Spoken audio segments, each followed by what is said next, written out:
नमस्कार दोस्तों, मैं नरेंद्र कुमार एक छोटी सी कहानी के साथ। एक व्यक्ति बहुत मेहनत करता है, अपने बच्चों के लिए घर बनाता है, बच्चों को पालता है, उनकी पढ़ाई करवाता है और बच्चों को इस लायक बनाता है कि वे बड़े होकर कुछ कर पाए। परंतु यह सब करते करते आज वह व्यक्ति बूढ़ा हो चला है।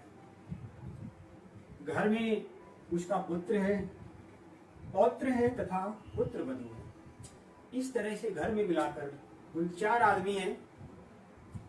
पुत्र एक दिन कंपनी से जल्दी आता है, उसे जोर की भूख लगी होती है और वे एक साथ डाइनिंग टेबल पर बैठकर खाना खाते हैं। पिता जब अपनी थाली उठाते हैं तो बुढ़ापे के कारण उनके हाथ हिलते हैं और हाथ हिलने के कारण कुछ दाल थाली में ही बिखर जाती है। और जब वे खाने का कौर मुंह में ले जाते हैं तब भी उनके हाथ हिलते हैं और कुछ दाल उनके कपड़ों पर भी गिर जाती है। उन्हें इस तरह से खाना खाते हुए देखकर उनकी पुत्र वधू को बिल्कुल भी अच्छा नहीं लगता।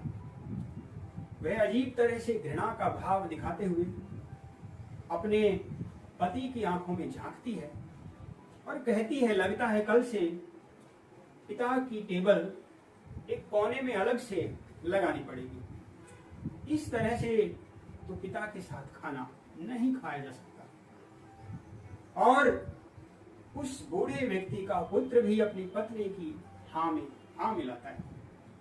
अगले दिन जब सब डाइनिंग टेबल पर खाना खाते हैं तो उस बूढ़े व्यक्ति को यह देखकर बहुत बुरा लगता है कि उसकी थाली एक कोने में अलग टेबल पर रखी हुई है।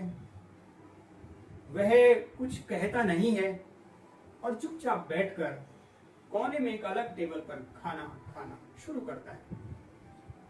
अपने दादाजी को इस तरह से खाना खाते हुए देखकर उसका पुत्र ध्यानपूर्वक देख रहा है। वह अपना खाना नहीं खा रहा है और जब मां का ध्यान अपने पुत्र की तरफ जाता है तो पुत्र को टोकते हुए वह कहती है, तुम क्या बराबर उधर क्या देखे जा रहे हो। बूढ़े व्यक्ति का वह पुत्र जो बात कहता है वह हम सब के लिए सुनने लायक है।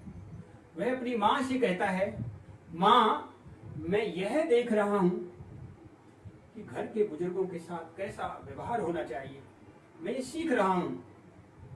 आज मेरे दादा के साथ आप जो व्यवहार कर रही हो वही व्यवहार जब मैं बड़ा हो जाऊंगा और आप दोनों बूढ़े हो जाएंगे तो वैसा ही व्यवहार मैं आपके साथ करूंगा।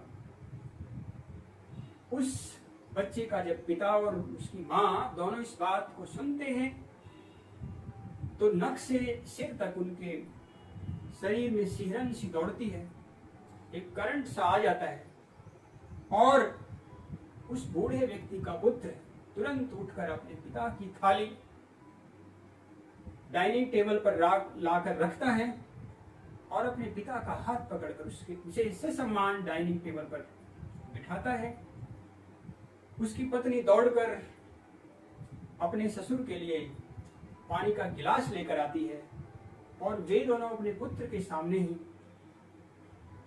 अपने पिता से क्षमा याचना करते हैं और उन्हें यह आश्वासन देते हैं कि आपके साथ जो व्यवहार किया गया वह बिल्कुल गलत था और आगे से हम आपको वचन देते हैं कि हम आपके साथ ऐसा व्यवहार बिल्कुल भी नहीं करेंगे। आज हमारे पुत्र ने हमें बहुत बड़ी सीख दे दी है। दोस्तों, इस कहानी से आप क्या सीख लेते हैं यह आपको देखना है, परंतु एक बात को ध्यान जरूर रखना है, जो आज युवा हैं कल को उन्हें भी बूढ़ा होना है। अगर वे घर के बुजुर्गों का ठीक प्रकार से मान सम्मान नहीं करेंगे, उनकी छोटी छोटी जरूरतों का ध्यान नहीं रखेंगे तो आज की पीढ़ी उनके साथ भी वैसा ही व्यवहार करेगी जैसा वे अपने बुजुर्गों के साथ आज कर रही है। बुजुर्ग घर के देवी देवताओं की तरह होते हैं, उन्हें उचित सम्मान मिलना ही चाहिए। उनकी छोटी छोटी जरूरतों का ध्यान रखा जाना चाहिए और उनको जितना भी हो सके उतना आदर सम्मान देना चाहिए, तभी हम अपने घर को जन्नत बना सकते हैं।